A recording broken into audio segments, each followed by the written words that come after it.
different places in Shas, in the Gemara. We are on 23:2. The last thing we said yesterday, that if the animal dies, after death, the animal shrinks as a result of death.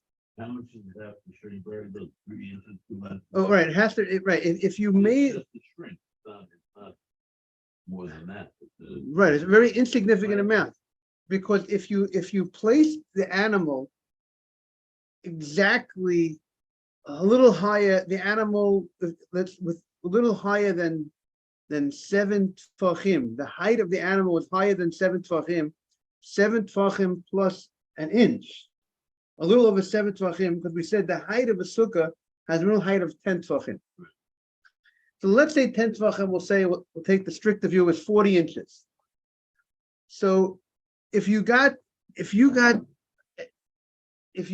let's say, we'll say 3 tfachim, we'll say at that rate is 12 inches. So if the wall is 28 inches, so if the animal is 28 inches, so therefore it's 3 tfachim from the top of the animal to the schach. So if you have a space of 3 tfachim, that's no good. We don't say it's connected. Therefore, the wall, you don't have a wall of 10 tfachim. But if you have a wall of 29 inches, if a wall of 29 inches, again, let's say we'll do the math again. I have a wall of 40 inches, it's a good wall. Then I get up to, let's say, a little less than 12 inches. If it's within, if the top of the wall is within 12 inches of 40 inches, we look at it as if it's attached, as if that space is closed. So 3 out of 10 is 30. You get up to 30%. But if you're 30%, if the space is 30%, we don't look at it as attached. If you would have a 3 tfachim space out of 10, if you have a 3 tfachim space of 12 inches. So if you have a space a little less than 12 inches, it's attached. So now, but if the animal dies, then no longer will it be less than 12 inches because the space, because it lost some of it, and therefore the space is at least 3 tfachim. It's now 12 inches or more. Therefore, you don't have the proper height of the wall, and that's why he says that that's the problem. We're afraid the animal might die, and therefore it's going to lose its. And if the animal might die, and the way you situated the animal was in a way that it was within 3, a little less than 3 tfachim, less than 12 inches to the ceiling, and now no longer will be less than 3 tfachim. It will now be 3 tfachim. It will be at least 12 inches, and you won't realize that the wall is now not kosher. But it's not such a major difference between 12 inches and less than 12 inches, and you might think it's a kosher sukkah, but in essence, it's not a kosher sukkah anymore. So therefore, that's why that rabbi is concerned. That's how we ended yesterday. Now we're on 23b1. Umiyama Abaye. Did Abaye say that Rameya is chayesh l'mitah, Rabbi Yehuda lo chayesh l'mitah? We said that Rameya was the one who said, he's afraid the animal might die. Because he's afraid the animal might die, he says you can't make an animal a wall for a sukkah. A live animal, even if you tied the animal, we're afraid that the animal might die. And if the animal dies, even if you tied it from on top, we said the problem is that still the animal might shrink as a result of death, and therefore you don't have the proper height for the sukkah. You told me that the author of that opinion was Reb Meir. He's concerned the animal might die. And Rabbi Yehuda, you told me, and therefore Reb Meir says you can't, the sukkah is no good. The Rabbanon, the rabbi said, if you have an animal that you're using as a wall, Reb Meir says the sukkah is no good.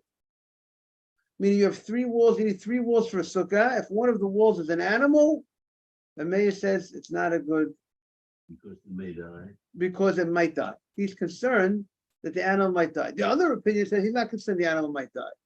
Animal's alive now. Treated as it is. Treat it as it is, the status that it is now. And the other rabbi Yehuda says, don't treat it as it is, like you said in the Sefer. And therefore you don't have to be nervous, don't have to be concerned that the animal might die. And since you don't have to be warning Max, since you don't have to be concerned that the animal might die, so Yehuda says you could use an animal as a wall for a sukkah. You want to use an animal for sukkah, you could use it. He's not concerned. Now comes the Gemara, and the Gemara says, you know what? I have a different case. Mr. Haber always used to say case, law, reason. I have a different case. And it seems that Rameya is not concerned for death. So, so we just finished 23A. Now we're turning the page to 23B now. Now we're going to return the page. 23B1. So now the Gemara says, you're telling me Rameya is concerned that the animal might die?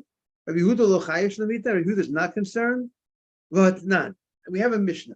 Now listen to the case of the Mishnah. What's the story? Bat Yisrael sheniset the Kohen. A Kohen married a woman whose father was a regular Yisrael. Like maybe all of us. All of us are Yisrael. We're not our fathers weren't Kohanim. Or else we would be Kohanim. The Torah has a very interesting law regarding this woman who gets married to a Kohen. Until she got married, being she's not if she would have been a daughter of a Kohen, she would have a right to eat Truma. A daughter of a Kohen, the same way that daddy eats Truma, the boys of the house, the sons eat Truma, the daughters of the house also eat Truma. The Torah did not say that if you're a girl, you're excluded from eating Truma. And it's also very practical that that the menu, that the food that's available for the boys is also available for the girls. But if she marries that's the law for if a Bat Yisrael, if she's a daughter of a Kohen. A Yisrael, a person who's a Yisrael is not allowed to eat Truma. I can't eat Truma. Not only could I not, a person can't eat Truma, their children cannot eat Truma. Of course, if they can't eat, the children can't eat. But what about if their daughter marries a Kohen? Her husband eats Truma. You know what the Torah says? She can eat Truma too. She's elevated in that state, being that she's married to a Kohen. She gets the status regarding this law of eating Truma like a husband. If she has, she can eat. She can. She has a right to eat Truma. Now, if this woman, has children, even if her husband subsequently dies, she has children from this woman, the husband, she's able to go ahead and eat Truma forever. She continues. Is that right? Her children have a right to eat Truma. She could always eat Truma. She also could eat Truma, even though her husband might pass away. Her sons would be Kohanim. Her sons are Kohanim. If her sons can eat Truma, if her husband passed away, she still has the right to eat Truma. But if her husband, but if she did not have any children, and her husband passed away, she goes back to her father's house, and she doesn't eat Truma anymore. She loses that right. The right to eat Truma is as long as she's married to the Kohen or she has children from that Kohen. And now we're going to discuss a case that the husband. I mean, is it preferable for? It's definitely in her interest. We can understand the logic of the law that it's very beneficial for her that she has the right. That she has the right to eat Truma as long as she's married to the Kohen, or as long as she has children. She had children from the Kohen. She has that right forever. Just out of curiosity, is this where we derive how like a couple marries and one couple or one partner is Sephardic meat, on Passover or something? That's a very good point that Max is saying, that the wife takes on the customs of the husband. That's generally, we say, if a person is a Sephardi woman, she marries an Ashkenazi, or vice versa. If your husband's Sephardi, you take on the right. We know of a great woman who married a great Sephardi person, Mr. Haber, married an Ashkenaz woman. Am I correct, Mr. Haber, in that? And she took on the customs of her husband. So Max's point, we see this phenomenon by Truma, how the Torah said that the wife gets the the custom of the husband that she has the right to eat the truma. She's married to the husband. It's a nice point, Max. Now, what happened was her husband went overseas, and they didn't have any children. Let's say they were newly married. Husband went overseas. Now, it's possible that the husband, might pass away. And if the husband passed away while he's overseas, let's say it's a little dangerous going overseas. If the husband passed away, then it means she no longer could eat truma because she's not a daughter of a Kohen. Are we concerned that maybe the husband's going to pass away?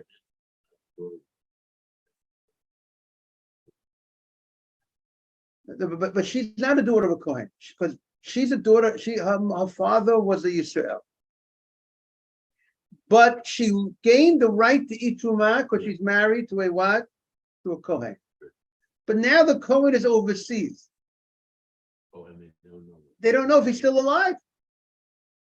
Do we assume that he's still alive and she has the right to continue eating truma, or do we have to be concerned that maybe something happened? We have to be concerned and say, you know what? Best play it safe. Don't allow it to eat truma, because maybe something happened to her husband. So you know what the Gemara says? We have a Mishnah that says she could eat the truma, like Mr. Haber said before. The status that she had was the husband was alive before when the husband went overseas. She had a right to eat the truma. She was married to a Kohen. So that's the status. That's the chazakah that we have. To leave it on that chazakah unless we know otherwise. We don't know otherwise. The question you want to be concerned and speculate, should it be possible that something happened to the husband? Simon, your seat is waiting for you over here, and he even prepared the Gemara for you, Simon. Thank you. But you have to watch this wire over here. This wire is a little danger zone. Danger zone. Okay, Okay, we're in a safe spot. we got to get a yellow cone. You know, I'm going to just tell you, there's a certain place that when I go to this place, they have a pizza shop, and right outside the pizza shop, they have the cellar that opens to the downstairs, to the basement. And every time I'm there, if the cellar's open and there's nothing for that, I say something. They know me. I say every time I say something. And they don't take anything. Sometimes yes, whatever. It's hard for them, but I'm not excusing anybody. It might be difficult because I constantly have people probably have workers that are constantly going up and down. End of the day, I'm saying they don't realize. They don't, but they don't realize. Sometimes people are not cautious enough in life. And I believe it's a big mistake, and I'm encouraging everybody. Any time you see such a thing, you go in front of a place and they're leaving the cellar open and there's something in front of them, no cone, no nothing. Why is it what that? You have that problem? I have a problem, but I feel it's dangerous. I mean, I feel it's dangerous. If a child, Bring it to their attention. I bring it to their attention all the time. And they know me. I'm like this, especially like a broken record. I don't care. I come in there when I buy for the shop. That I would not do. I will not send them straight. Okay. Yeah, but maybe I got to work a little harder on it. Maybe I got to look for the owner. Maybe I got to look for the owner a little bit more. What? No, it's not in this community. Different name, not in Brooklyn, another name, another Jewish name. Undercover. But we have to be safe. Special mitzvah. Okay, so now the Mishnah says that now with 3 lines from the top on 23b, 1, Bat Yisrael sheneseit lekohen. And Bat Yisrael, that by the way, sometimes they do close it. My honor, yeah, but I want 100%. Bat Yisrael is the coin. What? Because now you're in between. Because people don't. Sometimes no, and you could drop the guard. If you drop the guard, it's someone could marry. So Bat Yisrael that got married to a coin. And her husband went overseas. Ochelet b'truma. She could continue eat truma b'cheskat shehu kayam. with the chazakah that the husband is still, with the, I understand that he's still alive. Uraminella, and I'll ask, and we have a contradiction, an apparent contradiction to that Mishnah. What does it say? A different case. A person's married and they did not have any children. And the law is, if a person doesn't have any children and he passes away before his wife, he passes away, she falls to Yibum, that his brother has a mitzvah to marry her, to keep the name of the person, of the one deceased, alive, because if they'll have children. His brother will have children, and that will be as a result of marrying his brother's wife. So those children that were brought to the world because of the brother, because he married this woman because his brother passed away. So because his brother was the catalyst for this marriage, and the children that were born were as a result of his brother being the catalyst, so the brother, the deceased, will have a portion of the mitzvot and all the good deeds that the child does. Because the child was born as a result of the deceased person. Also, the child that will inherit will also, they'll take over the properties of the husband of the deceased, and the person's name will remain. So as a result of marrying her husband's brother, the name of the deceased will live on through the children, through the marriage. But what happens in the case with That's a classic Hebrew case. that's a classic Ibum case. So what happens if, let's say, the man who's married to this woman is afraid that maybe it'll be hard to track down his brother? Now, what's the law? Morning, Dr. Navid, welcome back. Baruch haba b'shem Hashem. Shana tova. Mr. Dr. Navid, we have a seat right here, box seat. Box seat. You have to stand, take a box seat. Right here. So what's the case? Because what's the wire? So we have a case, Dr. Navid, in the Gemara. The Gemara said first a Mishnah that says that if a woman was a Bat Yisrael, she's married to a Kohen. So as long as she's married to a Kohen, she could eat Trumah. Even though her father, she didn't eat Trumah in her father's house, she was not allowed to eat Trumah when she was single, because she was not a Kohen, not a daughter of a Kohen. But if she marries a Kohen, she gets the rights to eat Trumah. And if they have children together, she can eat Trumah. She can eat Trumah for the rest of her life. And since they have children that are Kohanim, they could go ahead and she eats Trumah for the rest of her life. Right, Simon? Is this Question, Mr. Avery. Eating a carbon, when a carbon is brought, whether eating Trumah is a mitzvah, there are certain laws how you deal with Trumah. So I presume that when you eat the Trumah, and you eat it in a state of purity, so you're following laws of the Torah, so that maybe automatically fulfilling a certain mitzvah by dealing with Trumah in the proper fashion. Whether you have an actual commandment to eat Trumah, I don't know that there's a specific commandment to eat Trumah. The Kohen gets a gift called Trumah. It's like a gift that's given to the Kohen. He's the only one who can eat it. Whether you get a mitzvah, like when you go ahead and eat on Shabbat, this Sunday is Erev Yom Kippur.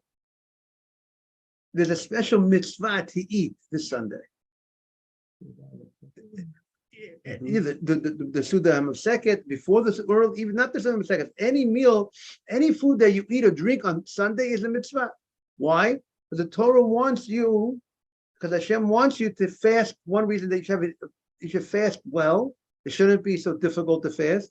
The Torah gives you a mitzvah to go ahead. There's a mitzvah to eat and drink on Sunday, Erev Yom Kippur. Then you have a specific mitzvah. There's a mitzvah to eat, have a Suda on Shabbat. Whether every time the Kohen eats, he gets a mitzvah by eating the Trumah, I'm not sure. But Trumah is his food. It's like it's the food of a Kohen. Every time I eat, I'm not commanded to eat. So I don't know that the Kohen has a specific mitzvah to eat truma. The Kohen, but when you eat the truma with the way you're supposed to eat the truma, with purity, you can't contaminate it. Maybe you get a mitzvah of following the laws of dealing with it properly. Rabbi, if she's in the more same, let's say that it's that she's so true. She can still eat truma. Once she had children from the husband, she can eat truma. But if they, Max, I mean, Adam, your seat is waiting for you right here. You got a box seat right here. But if the husband dies and they have no children, she goes back to her father's house and she doesn't eat truma.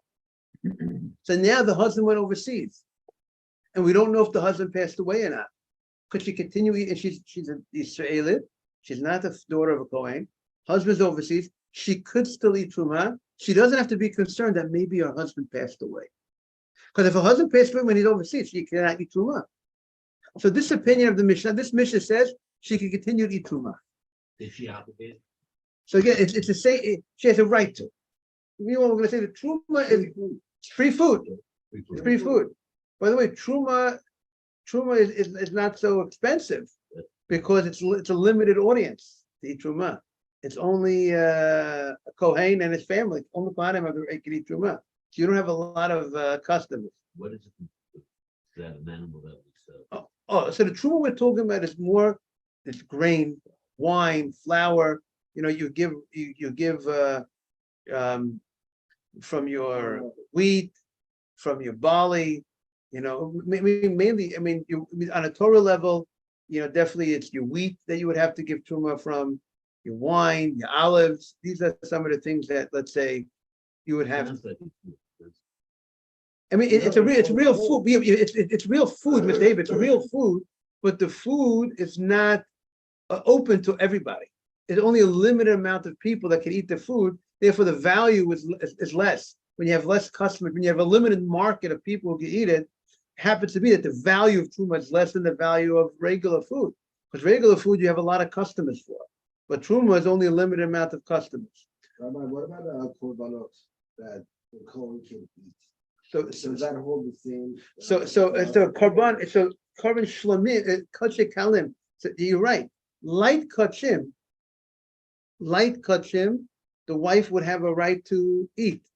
There's there's different levels of kachim. Kachim kalim are eaten by the wife. Also has the right to eat it. Let's say a shlamim. If you look in the korbanot in the morning before davening, it lists different kachim kalim, kachim, holy, and light holiness. Right? Certain things could be eaten anywhere in Yerushalayim. Certain things have to be eaten in the courtyard. Certain things are eaten by only the men and not the women. So let's say the kachim, the holy, let's say a chatat, only the men will eat. But let's say kachim kalim, light, we made the women and the wife could also eat it. But if the husband passed away and there's no children, and she was not married, she's not a daughter of a Kohen, she goes back to her father's house and she's not allowed to eat truma anymore because she didn't have any children. Now, but the Gemara says we're not concerned that maybe her husband passed away when he's overseas. Since we're not concerned, she can continue to eat truma until she hears otherwise. Keep the status. Husband was alive when he left. She had a right to eat truma. Continue to eat truma. But then the Gemara says, if the husband, let's say, different case, the husband is afraid that he might die, and he might die, and let's say they have, here's the case, they have no children, and if he dies, what happens to the woman? She falls to yibum. She has there's a mitzvah there that he should marry, that the brother marries the deceased brother's wife. But let's say the husband is concerned that when he dies, maybe his brother's a hard guy to catch. He's a hard fish to catch. You don't know where he is. You don't know where you'll find him. And she could be stuck because unless he marries her or gives or do chalitza, where she removes his shoe for not wanting to marry her, she is in limbo. She can't marry anybody else unless her husband's brother marries her. So you know what the husband wants to do? He said, I'm going to give my wife a get. They have a great marriage, but you know what? He wants to protect his wife. I'll give you a get right now with a condition. that it should only take effect a moment before I die, he says. So therefore, the second before he dies, at that moment he's divorced, and therefore the divorce took effect a moment before he died, and therefore his wife will not fall to Yibum, to his brother, because if his woman was divorced, then her husband dies. There's no connection to fall to Yibum, to fall to her husband's brother. Technically, if a person would do such a thing, I don't know that we're going to encourage people to give their wife a get with such a condition. What? But yeah, but they do chalitza. Today they do chalitza, but let's say a person is afraid that if a person be afraid that her husband, his brother won't be around to do chalitza, so technically this might be a thing that a person. I mean, I'm not encouraging people to do things like this, but this is a question for posek. I mean, let's say a guy has a brother, and the brother says, "I'm not gonna do anything. I'm not gonna do anything," and she's gonna be stuck. So this might be Dr. Navid. Actually, the rule is for everyone. Right, you're right. But maybe if a guy has a brother that he knows, the brother says, if anything happens to his brother, he's not gonna do chalitza. He's not gonna accept do chalitza. She's gonna be stuck because she can't marry until the chalitza is done. So he'll give this get on this condition. Now the question is, once he gives this get on this condition, could she eat truma now? If her husband dies a moment later, she's considered divorced from now. She's considered divorced now. She's not allowed to eat truma as a divorcee because they don't have any children. So we say she can't eat truma, even though the get did not take effect yet. She wasn't divorced yet because the divorce is only conditioned on if the husband dies, then divorce should take effect a moment before he dies. And yet we're afraid that maybe he's going to die any moment. He could die. And therefore, she can't eat truma starting now. So the Gemara says, but why should she? Why are we concerned that he's going to die any moment? You told me when the husband went overseas, we're not afraid he's going to die any moment, and she can continue eating truma. And now you're telling me that when he gives the get with the condition that it should take effect the moment before he dies, we're afraid that any moment he's going to die, and therefore the divorce will take effect the moment before, and therefore she can't eat truma. Stay tuned tomorrow. Have a great day, everybody. Fascinating Gemara, Dr. Navid, right? The famous Gemara.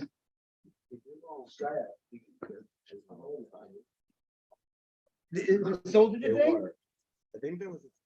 David Amel. David Amel.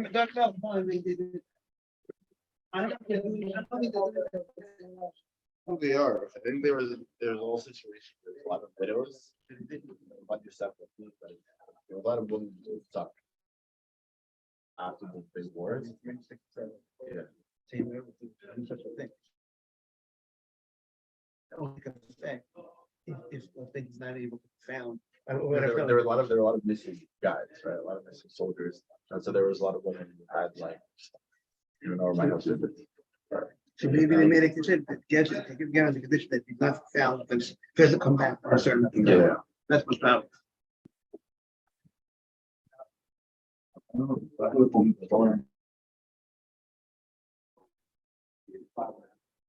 Hallelujah.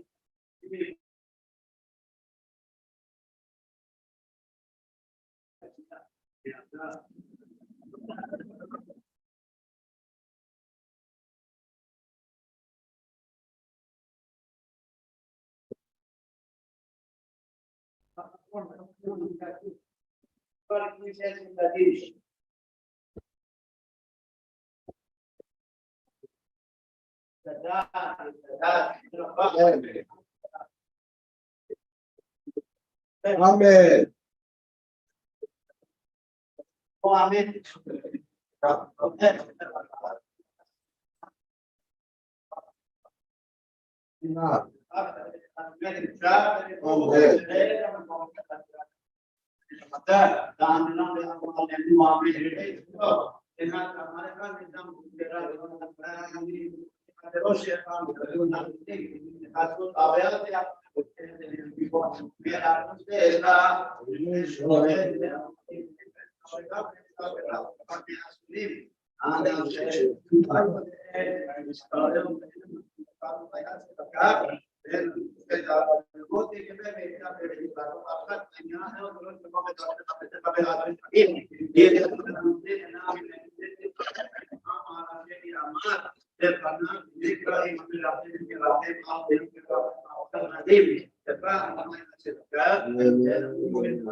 About you do semicolon at night?